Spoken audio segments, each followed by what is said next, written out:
while many of us are out there pointing out the errors, the things that Donald Trump has done illegally, the things that he's done to damage the country, the things that he's done to create dissension in the country, we have several channels, specifically NewsMax and Fox News and others, that are continue to give him a hearing. And in giving him that hearing, they're giving him the ability to not only pollute the base of jurors that are in listening to Fox News or NewsMax or AON, but getting the offbeat stories that come from those interviews to make a dent into what people truly believe as opposed to what is true. Well, Joe Scarborough did a great piece this morning where he went ahead and laid out how, in effect, NewsMax in this particular instance allowed Donald Trump to spew all the crap and lies that they wanted. And as soon as the interview was over, came a disclaimer. We know that the election was actually legal and the election was true. In other words, they allow a liar to come on their network, lie to their audience, and only some of their audience are likely to see them at the end say, oh, by the way, Donald Trump is lying. He really lost the election. Check this out. We'll take it on the other side. Trump essentially admitted that he interfered in Georgia's 2020 presidential election, discussing his now infamous phone call to Georgia Secretary of State Brad Raffensperger. I believe I won that election by many, many votes, many, many hundreds of thousands of votes. That's what I think. And I expressed that on the phone call. And I said, I don't know what the number was, like 11,000 or something. I said, what I need is 11,000 votes. I won this thing by hundreds of thousands of votes. That's my opinion. And it's a strong opinion. And I think it's borne out by the facts. And we'll see that. Yeah, and I think I won the Masters in 1987. I'm going to go take the trophy from the person who they awarded it to. I think I have more #1 hits and gold records than the Beatles, Rolling Stones, and C.W. Call combined.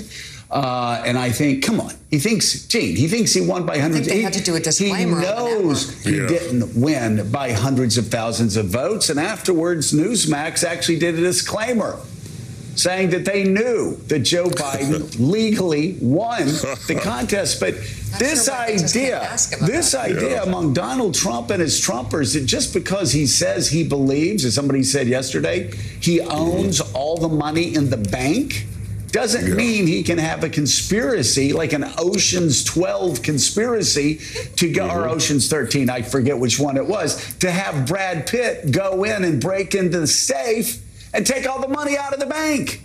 So, and here again, yet another admission. Yeah, I told him I needed 11,000 votes. That perfect phone call, not sounding so perfect anymore, Gene. That was Ocean's 11 when they took the bags full of money out of the casino. But in any event, no, you can't just say, I believed that I was a billionaire and go rob the bank. You can't just say I believed I had won the state and then not just ask, but pressure and try to intimidate the Georgia Secretary of State into illegally inventing or changing 11,780 votes so you could then have won the state by one vote. I mean, it was perfect for prosecutors who were trying to prove what Donald Trump did.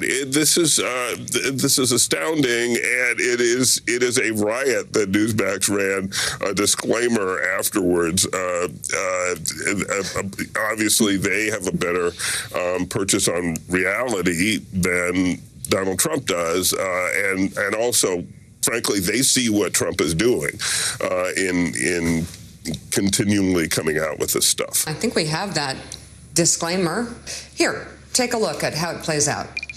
I totally dispute that election. I think it's ridiculous what happened, and that they allowed that to happen, and that the media doesn't want anybody to talk about it. We just have to make sure they don't cheat on the elections, because that's the question I get more. Sir, will they do it again? Will they cheat again?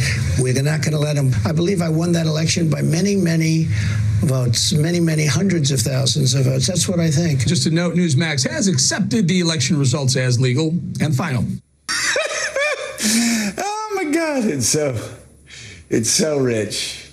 It's so rich. So these pop that lies, they just have to pop that in because, of course, don't want to get sued. It cost Fox $787 million to keep churning up the lies. They're now liable for maybe up to another $1 billion. NewsMax actually famously had their morning anchor get up out of a chair when Mr. Pillow was spreading his lies, and was like smartly. So one of the great moves in recent cable news history, got up and just walked off the set, left the chair there. But they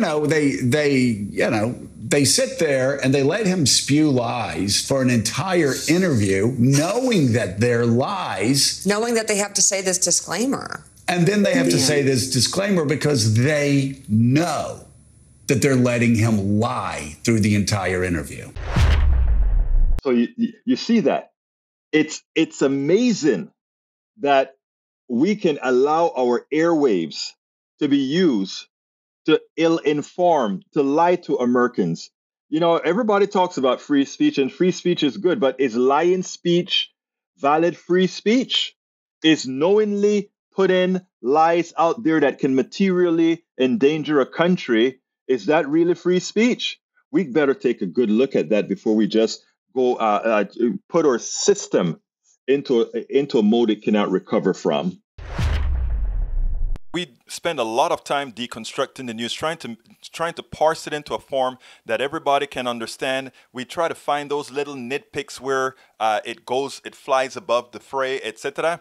If you really like these videos that we do, I want to ask a big favor. Please go ahead, number one, subscribe to our channel, and number two, please join if you can. Thank you so kindly for watching. Keep watching. Please remember to share. We must populate the entire internet with our progressive message, a message that we know is what most Americans say that they want. So help us, please join.